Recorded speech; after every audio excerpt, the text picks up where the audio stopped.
We have not had a strictly business feature for some time, so we thought we'd bring you an interesting one to make up for lost time. This week, we will let you meet an entrepreneur who raises honeybees, not just for their precious honey, but to make delicious wines as well.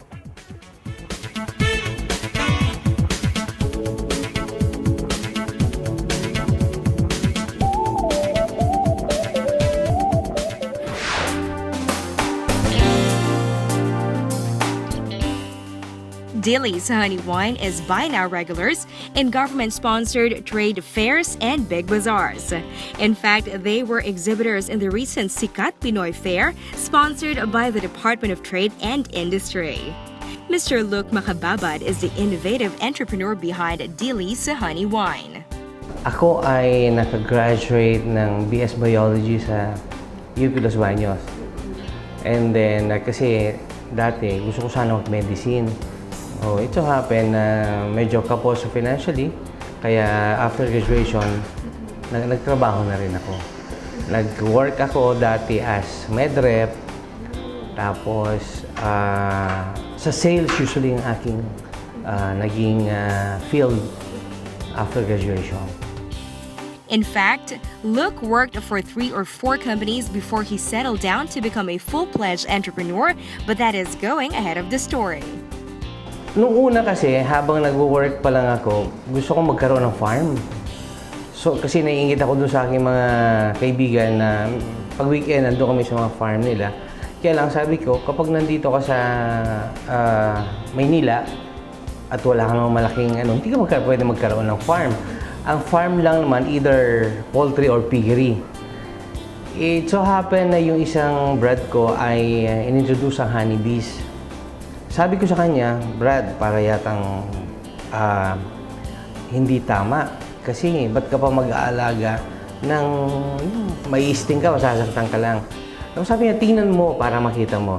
So nung nakita ko yung setup niya, sabi pwede pala sa likod bahay, pwede subdivision. So, sabi niya, sige, pwede natin simulan yan. At saka kasi gusto ko lang magkaroon ng honey noon sa aming table para meron kaming consumption lang. So it all started with honey bago itong honey wine nila ito. In December 21, he attended a seminar to learn more about honeybees. Immediately after, he started raising honeybees and was already culturing 4 colonies of these busy bees. Yung isang bahay yon na andun yung isang reyna, andun yung worker bees, yung drones, yun ang nasa isang kahon na yon na ang reyna ay nangingitlog siya ng mga 1,500 eggs a day, na yun ang napipisa nagiging worker bees or kaya nagiging drones, kaya dumadami sila. Nagpuproduce sila ng honey kapag meron tayong tinatawag na honey flow. Dito sa Luzon, ang honey flow natin starts from January hanggang May. Ito yung panahon ng tagbulaklak. So, nagsisimula, either ang bulaklak niyan, pag mga January, February, yun yung mga undergrowth, mga cover crops, bago yung mga nasa malalaking puno na.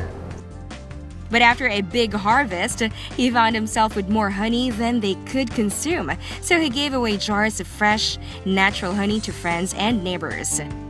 He was also expanding his bee culture until his father-in-law broached the idea of making wine which did not require any distillation process. It was a hit-and-miss thing for Luke as he started fermenting honey at home with nothing more than improvised tools and make-do materials like bread yeast. Eventually, his father-in-law brought in better tools and he discovered wine yeast. He also did more research, joined organizations, and talked to other honeybee growers to learn more not only about the trade, but also about the nature of the honeybees themselves and the dangers they present.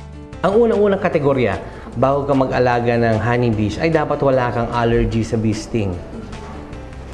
Kasi kapag may allergy ka sa bee sting, either mamamantal ka ng gusto or pwedeng yun pa ikakamatay mo. Starting out in the business, Luke remembers that honeybees were more readily available 10, 15 years ago. Noong simula kami, that was 2001, mura pa noon. Kasi readily available, kasi may mga nag-aalaga noon na medyo bebenta sila at gusto nilang lumaganap ang beekeeping dito sa Pilipinas. Kaya ang cost noon ay medyo mababa lamang. Sa ngayon, medyo may konting kataasan ang investment. Kaya nga ang dapat talaga, bago ko mag-invest yan, pag-aralan mo. After so much research and experimentation, he started joining bazaars and trade fairs and was encouraged by the reception of buyers. Maganda ang acceptance. Kaya ang ginawa nga namin, lalo pa kaming pinag-igi para makakuha ng mas kalidad at mapa-improve natin ng gusto ating mga wine. Doon sa packaging, ang ginawa namin kasi nag-search kami kung ano ang maganda, ang kakaiba, para hindi lamang one of the yung ating mga produkto. And nakita namin ang bote na yung ating 375 ml na pang mga magagandang packaging. The packaging of DIELLE'S honey wine is indeed eye-catching, not your regular bottled local product. We asked Luke if he already has a distribution network for his products. Sa ngayon, wala pa kaming legitimate na or sole distributor. So kami ang pumupunta at mag-promote ng mga produkto. Pag may mga inquiries, doon kami nagbibigay, nagpapa-taste test kami, gano'n. So, in terms of distributorship or marketing, kami pa ngayon. Pero meron kami mga kausap na interesado sila to distribute our products. Last year, Luke had more than 20 flavors born out of experimentation, but this year, he has shortened the list to include only the faster-moving ones. Meron tayong wild berry or yung bignay, meron tayong java plum, yung duhat, mango, meron tayong chili wine, meron tayong coffee, meron tayong pineapple, meron tayong marang, meron tayong mangosteen. For the red wine, the Bignay variety is their best seller, while for the white wine, their coffee, passion fruit, and the original honey wine sell very well. For a startup company like this, meeting the demand is always a problem. Although maliit pa ang ating production area at ang capacity natin, ang ginagawa namin ay hindi kami tumitigil sa paggawa para matugunan natin ang market. And then if there is a need for us to expand more, gagawin po namin yan. Some quarters are already talking to Luke about the possibility of bringing his honey wines to foreign shores, but Luke is not in a hurry. Merong mga kumakausap sa atin na gusto nilang dalhin sa labas. Kaya lang, sa ngayon ay hindi pa natin kaya yung demand sa kanila. Kasi unang-una, puro seasonal lang ating mga ginagamit na materyales. Halimbawa, honey, hindi naman all year round. Ang mga prutas natin, mga once a year, mga ganun. Kaya yun ang medyo naging balakid para mailabas natin ang produkto natin. For now, Luke is happy to serve the domestic market. He has mixed emotions about being a full-fledged entrepreneur, but he has made his choice and he is happy about it. Masarap na mahirap kasi masarap because kung sarili mo yung oras, kaya lang maraming pag-iisip at hard work ang gagawin mong bilang entrepreneur para lalong mapabuti ang kumpanya mo. Unlike kung empleyado ka, o kung ano yung task na binigay sa'yo, yun lang. Kaya lang, dito sa pagiging entrepreneur, dito mo mailalabas ang talento mo, ang sipag mo, ang tiyaga mo, para lalong umusbong ang iyong itinayong kabuhayan. Now, Luke cultures about 30 to 40 colonies per site. He had as much as 200 colonies before, but our climate now is presenting new challenges for his business. It is too hot, and there are some predators like birds to watch out for. DIELLE, the name of his product, means godly. All his children have Dealey in their names, and he chose this name for his honey wines because he considers the business a God-given blessing. Luke showed us some of his bottled honey, which is not all the same. This is, medyo malabnaw siya, di ba? Apo. Kasi ito ay sunflower. Sunflower ang source. Kasi ang ginagawa namin, pag panahon ng sunflower, dinadala namin yung kanilang mabubuyog sa Baguio. Kasi tagbulaklak ng sunflower eh. So parang doon sila kumuha ng nectar.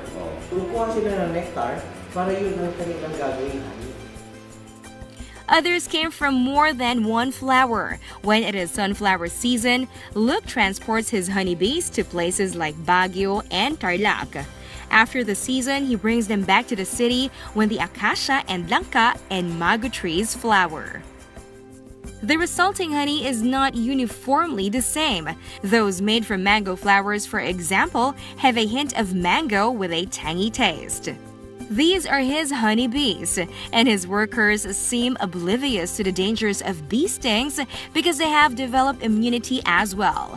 Thick beeswax cover the sweet honey inside the cells. They can't come any more natural than this, and this is the base for this honey wines as well. Inaanyayahan ko po kayo na dalawin nyo kami dito sa aming production area, dito sa Muntinlupa, o di kay tingnan nyo aming website, www.honeywinefilippines.com, or yung sa Facebook namin na DIELL'S Honeywine, or you can call, ang office po is 519-9027. Gumagawa din po kami ng mga personalized na wines para po sa inyong okasyon.